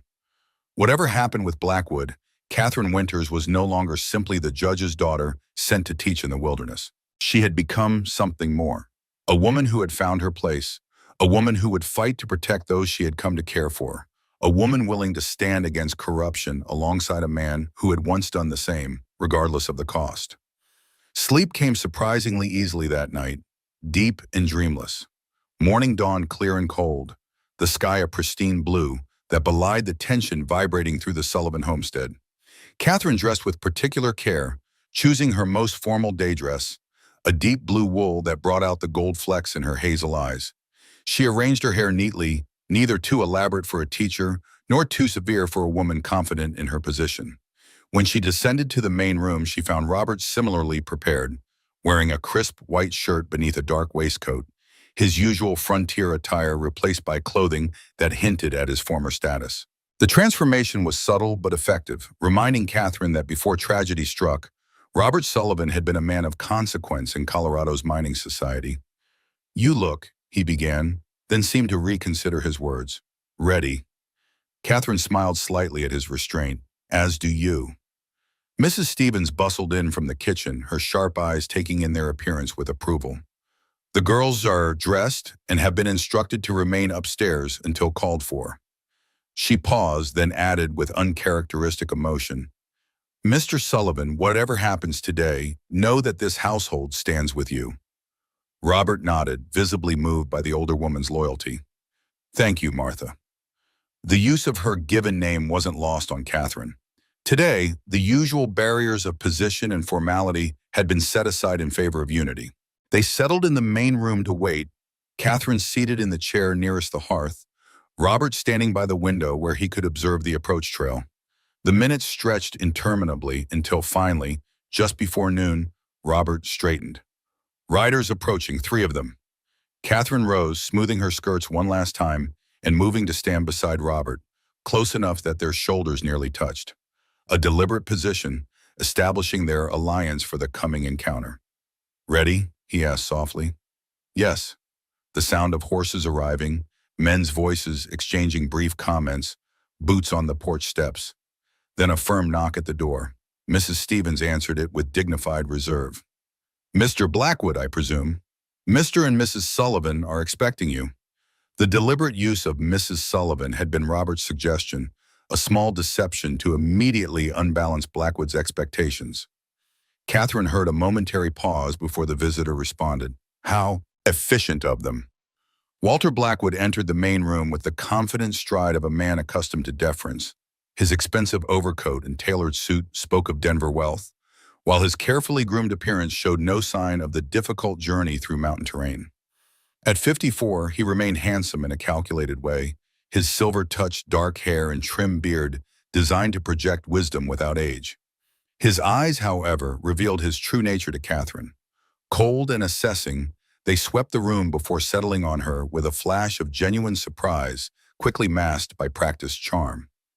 "Miss Winters," he said smoothly, "what an unexpected pleasure. I wasn't aware you had taken a position so remote." Before Catherine could respond, Robert stepped forward, his shoulder deliberately brushing hers in a gesture of intimacy that wasn't lost on their visitor. "Mr. Blackwood, welcome to our home. I believe you've already met Catherine." Blackwood's gaze sharpened at the informal use of her given name, and again at Robert's pointed phrasing. "Indeed, through her esteemed father." He removed his gloves with deliberate motions. "Judge Winters will be most interested to learn of your situation here, Miss Winters." Catherine met his gaze steadily. "I'm certain he would. Won't you sit down, Mr. Blackwood? You've had a long journey." She gestured toward the chair furthest from the fire, a subtle power play that didn't escape the banker's notice. As he settled himself, she took the chair Robert held for her, accepting the courtesy with a natural ease that suggested long familiarity. "I must say," Blackwood observed with calculated lightness, "this is not the scenario I expected to find. Judge Winters gave me to understand that your assignment here was temporary, Miss Winters, a professional arrangement only." "Life has a way of surprising us," Catherine replied. "My father's understanding of my situation is somewhat outdated." Robert, standing behind her chair with one hand resting lightly on its back, added, "Catherine's presence has been transformative for my daughters, and for the household in general." The implication hung in the air. Blackwood studied them both, his expression revealing nothing but his eyes calculating rapidly. "How fortunate for you, Sullivan. And how convenient." Robert's hand tightened slightly on the chair back, but his voice remained calm. "Now that pleasantries have been exchanged, perhaps we might discuss the actual purpose of your visit. You've acquired my mortgage from the Central City Bank, I understand." "Directly to business, then." Blackwood smiled without warmth. "Yes, I've acquired your debt. Given your history of, let's call them financial reversals, I considered it a prudent intervention. The local bank lacks the resources to properly manage such a high-risk investment." "My payments have never been late," Robert countered. "True, but your collateral has deteriorated significantly." This property was once valued considerably higher before the mine collapse and your subsequent difficulties. Catherine felt Robert tense behind her. She reached up casually, covering his hand with hers in a gesture both supportive and restraining. Blackwood's gaze flickered to their joined hands, his mouth tightening almost imperceptibly. "What exactly are your intentions regarding the mortgage, Mr. Blackwood?" she asked, steering the conversation back to practical matters. Blackwood leaned back, affecting relaxation, though his posture remained rigidly controlled. "I have several options under consideration. I could maintain the current terms, of course, or perhaps accelerate the repayment schedule, given the increased risk. Or," Robert prompted, knowing there was more, "or I could be persuaded to sell the note back to you at a discount, Sullivan. A clean break, beneficial to all parties." "That would require capital I don't currently possess," Robert said evenly. "As you're well aware." Blackwood's smile widened fractionally. "Perhaps not in currency, but you possess other assets of value." "Such as?" "Information." Blackwood's gaze hardened. "Specifically, a retraction of certain allegations you made following the unfortunate accident at the Silver Crown mine. Signed and notarized, of course." The true purpose of Blackwood's machinations revealed itself at last. Catherine felt Robert go completely still behind her, a hunter's stillness that suggested dangerous control rather than fear. "You want me to publicly absolve you of responsibility for the deaths of 12 men, Robert said, his voice deceptively soft, "including my son." "I want you to correct the record," Blackwood countered smoothly. "Your grief-driven accusations damaged reputations unjustly. A formal retraction would heal old wounds and allow everyone to move forward." Catherine couldn't remain silent. "You mean it would remove the last lingering suspicion regarding your involvement in a tragedy you helped engineer?" Blackwood's attention snapped to her, surprise briefly overcoming his practiced facade. "Miss Winters, you speak of matters about which you cannot possibly be informed." "On the contrary, Mr. Blackwood, I'm extremely well informed." Catherine maintained her composure, though anger burned hot beneath her calm exterior. "I know precisely what happened at Silver Crown. I know about the safety reports you suppressed, the inspectors you bribed, the corners you cut to increase profits by 12% while endangering lives." "Careful, Miss Winters," Blackwood warned, his genial mask slipping further.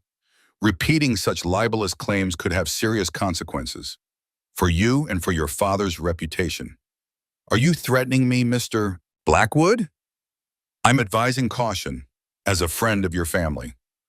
Robert moved then, circling Catherine's chair to stand beside her, a deliberate positioning that placed them shoulder to shoulder before their adversary. "You'll find threats ineffective here," he said quietly. "Catherine has made her choice clear, as have I. We stand together in this matter." Blackwood studied them both, his expression hardening into something closer to his true nature. Calculating, ruthless, accustomed to wielding power without accountability. How touching. The disgraced miner and the judge's rebellious daughter, finding common cause in a remote mountain cabin. His tone dripped condescension. "I wonder, Sullivan, does she know the full story? Have you told her that you brought your son to that mine shaft against his mother's explicit wishes? That your own stubborn pride contributed to the boy's death as surely as any structural failure?" Robert flinched as if struck, and Catherine rose swiftly to her feet, righteous anger propelling her forward. "That's enough, Mr. Blackwood. You will not use a father's grief as a weapon in my home."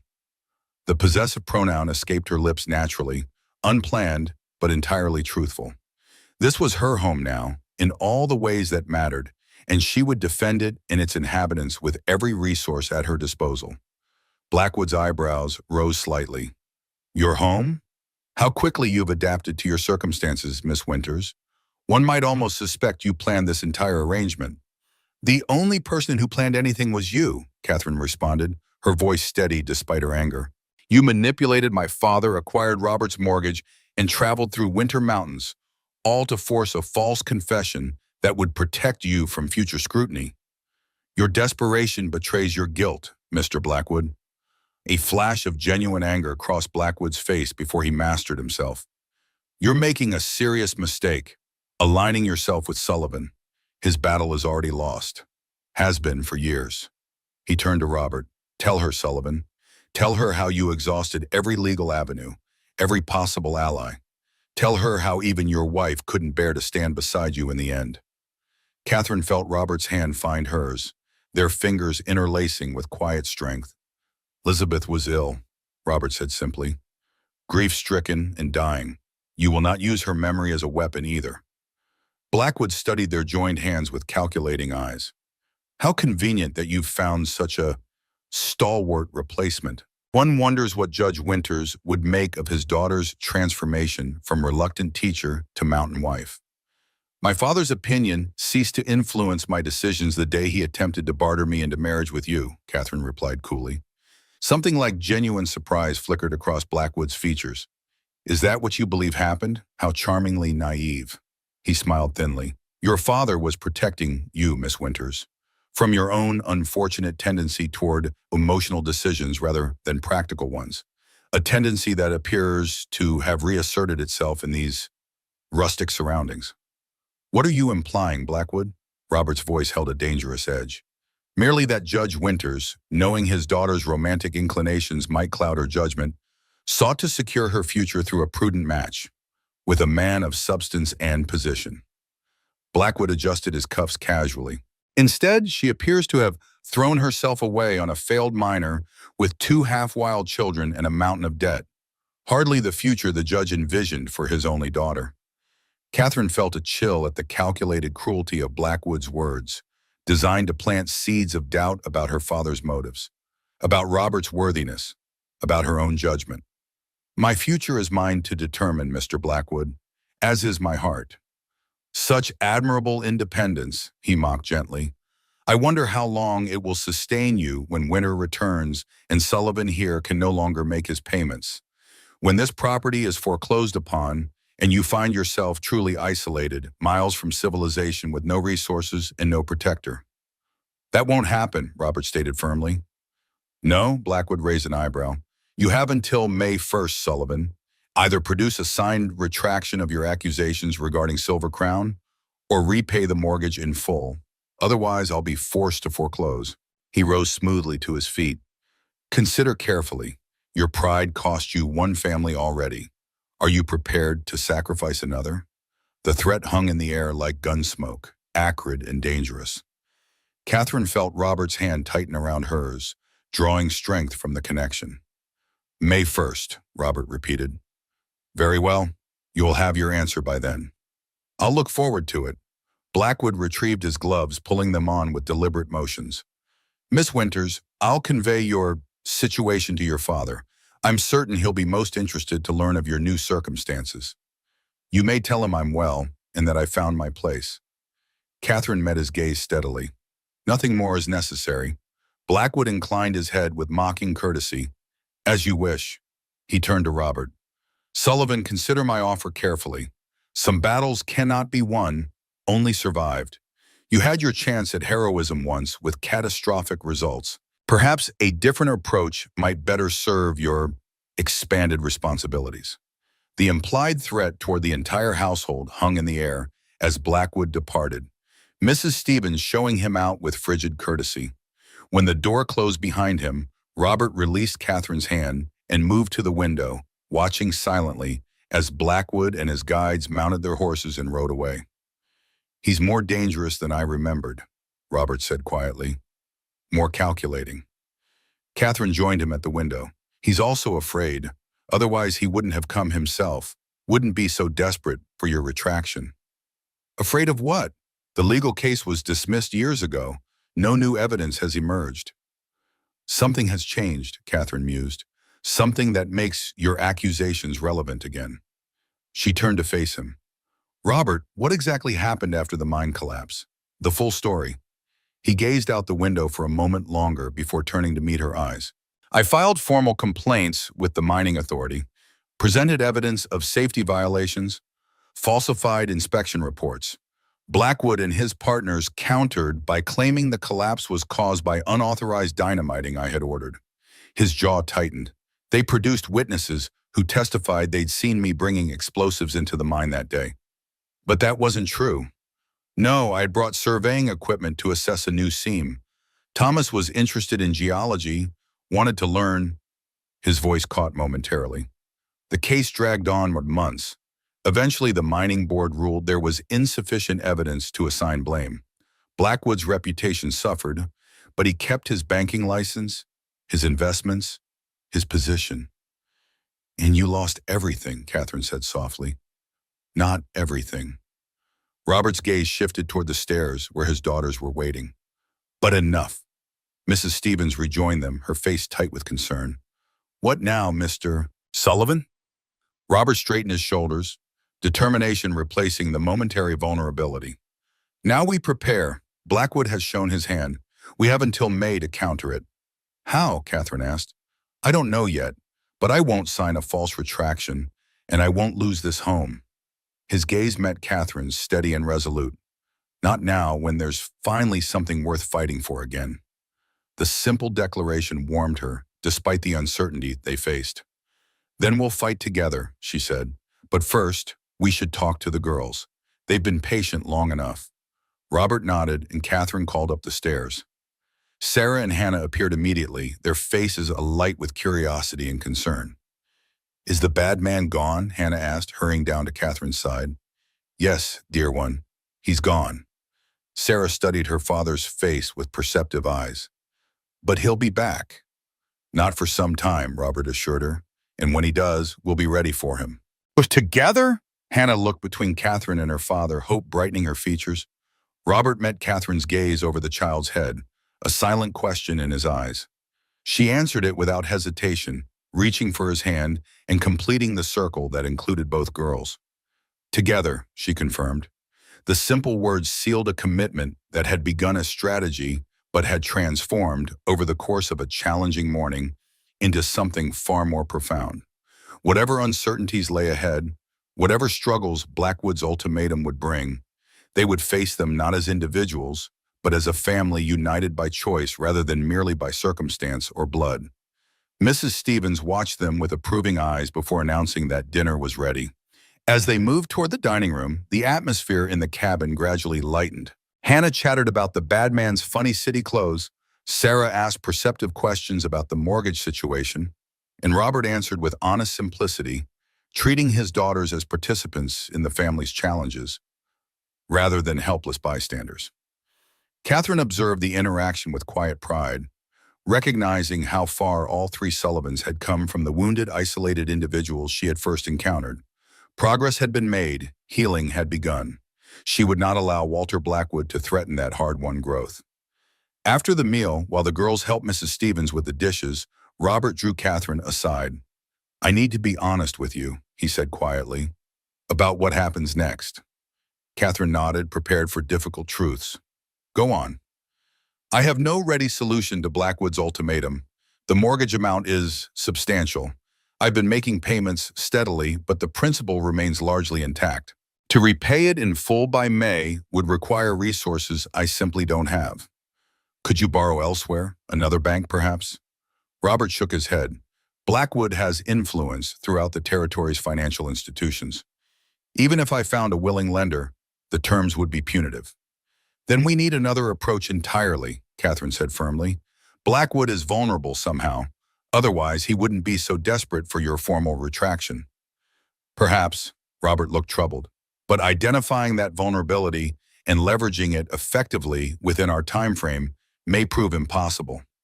"Nothing is impossible," Catherine countered, "not when the stakes matter enough." A hint of a smile touched Robert's lips. "Your optimism is both admirable and slightly alarming." "Practical determination, not optimism," she corrected. "Blackwood may hold the mortgage, but we hold something he wants desperately. That gives us leverage, assuming we can discover why he suddenly needs my retraction after all these years." Catherine considered this. "We need information, connections to Denver that might reveal what's happening in Blackwood's business affairs." "Your father would know," Robert suggested carefully. "Yes," Catherine sighed, acknowledging the complication. "But approaching him directly would be unwise, especially after what Blackwood will tell him about us." "Perhaps there's another way," Robert said thoughtfully. "Your brother, he's in the gold fields you mentioned?" "Michael, yes. We've remained in sporadic contact despite father's disapproval. Hope flickered as she considered the possibility. He has connections in mining communities throughout the territory. If anyone might hear rumors about Blackwood's business affairs, it would be Michael. Could you reach him? I believe so. The spring mail carriers will begin their routes soon. Catherine's mind raced ahead, plotting strategy. Michael's partnership with the Breck Ridge Mining Consortium gives him access to investment records. If Blackwood is seeking new capital or partners, Michael would hear of it. She tapped her fingers thoughtfully against the table. And I have another potential resource. Dr. Abernathy, my late husband's colleague. He treats many of Denver's prominent citizens, including several on the Territorial Banking Commission. They speak freely in his presence, thinking a physician bound by confidence about all matters, not just medical ones. Banking Commission? Robert's eyebrows rose. That could prove invaluable. Indeed, Abernathy mentioned in his last letter that the commission was reviewing frontier lending practices after several suspicious foreclosures. If Blackwood's activities have drawn their attention, she let the implication hang between them. Robert looked at her with new appreciation. You've developed quite the intelligence network, Catherine Winters. Survival skills, she replied with a slight smile. A woman alone learns quickly who can be trusted with information and who cannot. Indeed. He studied her thoughtfully. You know, I've spent so much time seeing you as the judge's daughter, the educated teacher, that I sometimes forget you're also a widow who navigated Denver society on your own for several years. You have resources I hadn't considered. We both bring different strengths to this battle, Catherine acknowledged. Your knowledge of mining operations and Blackwood's specific involvement at Silver Crown. My connections to Denver's social and professional networks. Together, we might actually stand a chance, Robert said, hope threading through his voice for the first time since Blackwood's visit. More than a chance. Catherine's conviction was absolute. Blackwood believes he's dealing with isolated, vulnerable opponents. He has no idea that his actions have instead created a formidable alliance. Robert reached for her hand, raising it to his lips in a gesture that had already become familiar between them. He certainly managed that, didn't he? Though perhaps not in the way he intended. The tenderness of the moment was interrupted by Hannah's return from the kitchen, her eyes widening with delight at finding her father and teacher in such a telling pose. Sarah, she called excitedly, come see, they're being romantic. Catherine felt heat rise to her cheeks, but Robert merely laughed, releasing her hand gently as Sarah appeared in the doorway, trying and failing to look unimpressed by this development. Hannah, people's private moments are not spectacles, she scolded her younger sister, though her eyes betrayed her own interest. It's all right, Sarah, Robert said, his tone gentle but firm. There's something your sister and I would like to discuss with you both. He glanced at Catherine, receiving her slight nod of agreement before continuing. Miss Winters and I have developed feelings for one another, feelings that go beyond her role as your teacher. Hannah bounced with excitement, but Sarah remained cautious, studying them both with eyes too perceptive for her years. Because of the bad man, she asked quietly. Is it because of him that you're suddenly this way with each other? Catherine moved to kneel before the girl, meeting her gaze directly. Mr. Blackwood's visit forced us to acknowledge feelings that had been developing for some time, she explained honestly. But those feelings were real before today, and they remain real now that he's gone. Sarah considered this, her young face solemn. And will you stay, even with the trouble coming? Yes, Sarah, I'll stay. Catherine reached for the child's hands, holding them gently. This is my home now. You and Hannah and your father are my family. I won't abandon that, no matter what challenges we face. Sarah searched her face, looking for deception or uncertainty. Finding neither, she finally nodded, a slight smile softening her serious expression. Good, she said simply. Father needs you. We all do. The simple declaration, free from childish sentimentality, touched Catherine deeply. She rose, keeping one of Sarah's hands in hers as Robert gathered Hannah to his side. Now, he said, his tone lightening, I believe we have piano lessons scheduled for this afternoon. The mundane normalcy of the suggestion after such a momentous morning seemed to ground everyone. Hannah eagerly pulled Catherine toward the piano, while Sarah, with newfound willingness, retrieved the sheet music from its shelf. Life would continue. Lessons would be taught. Music would fill the cabin. Blackwood's threats and ultimatums existed in a future they would confront together. But for now, this afternoon belonged to the simple pleasures of family life, hard-won and precious. As Catherine settled at the piano with Hannah beside her on the bench, she caught Robert's eye across the room. His expression held a complex mixture of gratitude, admiration, and something deeper that made her heart quicken. Whatever came next, whatever battle awaited them in May, she had made the right choice in aligning her future with the Sullivans. Some paths, once chosen, could never be abandoned. Catherine found that prospect not frightening, but deeply comforting.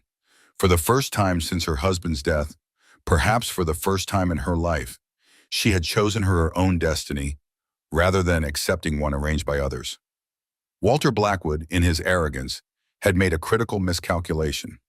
He had assumed Catherine was a pawn to be manipulated, a tool to use against Robert Sullivan. Instead, he had created an adversary whose determination matched his own, and whose moral compass pointed true where his had faltered. Catherine began the lesson, her fingers finding the keys with confidence as Hannah watched with rapt attention. The music rose clear and sweet, filling the cabin with harmony that defied the lingering chill of Blackwood's threats. Outside, the March sun emerged from behind clouds, casting golden light across the snow-covered clearing. Spring would come to the mountains eventually, bringing with it both challenge and opportunity. When Walter Blackwood returned on May 1st, he would find not desperate individuals willing to capitulate to his demands, but a united family prepared to fight for their home, their honor, and their shared future. As the afternoon shadows lengthened across the cabin floor, Catherine ended the piano lesson, watching Hannah's delighted expression as the child mastered a simple melody. The transformation in the Sullivan household over these past months seemed almost miraculous, not just in the children, but in Robert himself. That night, after the girls were asleep, Catherine, Robert, and Mrs. Stevens gathered in the study. A map of the territory lay spread on the desk, marked with circled locations and connecting lines. "The Courier confirmed it," Catherine said, unfolding a fresh letter from Denver. "The Territorial Banking Commission has launched a discreet investigation into irregular lending practices after the silver panic. Several foreclosures have raised questions." Robert leaned forward, studying the markings on the map. "All communities with mines Blackwood invested in." "Precisely." Catherine placed a document beside the map. "Commissioner Wells confided to Dr. Abernathy that they're particularly interested in cases where safety violations preceded accidents that led to devaluation of properties." Mrs. Stevens, standing by the hearth, nodded with grim satisfaction. "They're building a pattern." "But they don't yet have the Silver Crown connection," Robert observed. "That's what Blackwood fears. Someone putting all the pieces together." Catherine spread out several sheets of paper, each filled with her precise handwriting. "I've documented everything. Dates, names, violations, testimonies that changed. 3 copies, one for the territorial governor, one for the Denver Chronicle, one for Judge Harrington." "Harrington is honorable," Robert acknowledged, "but these precautions—" "Blackwood has silenced witnesses before," Catherine replied, her voice steady. "If anything happens to us, these go out immediately. I've arranged a signal system with Dr. Abernathy." Robert's eyes met hers with newfound respect and something deeper. Always 3 steps ahead. The following week brought news that electrified the household. Michael's telegram was brief but significant. "Commission examiner arrives Denver April 30th. Stop, Blackwood Counselor."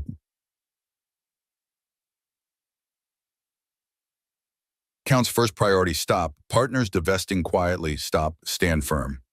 "April 30th, Robert said as they stood together in the warming spring air, "the day before he returns for our answer." "He doesn't know," Catherine added. "The commission is moving silently until they have evidence." As the mud season transformed into early spring, the household prepared. Robert reinforced the property not with the desperate energy of a man expecting defeat, but with the methodical confidence of someone reclaiming his future.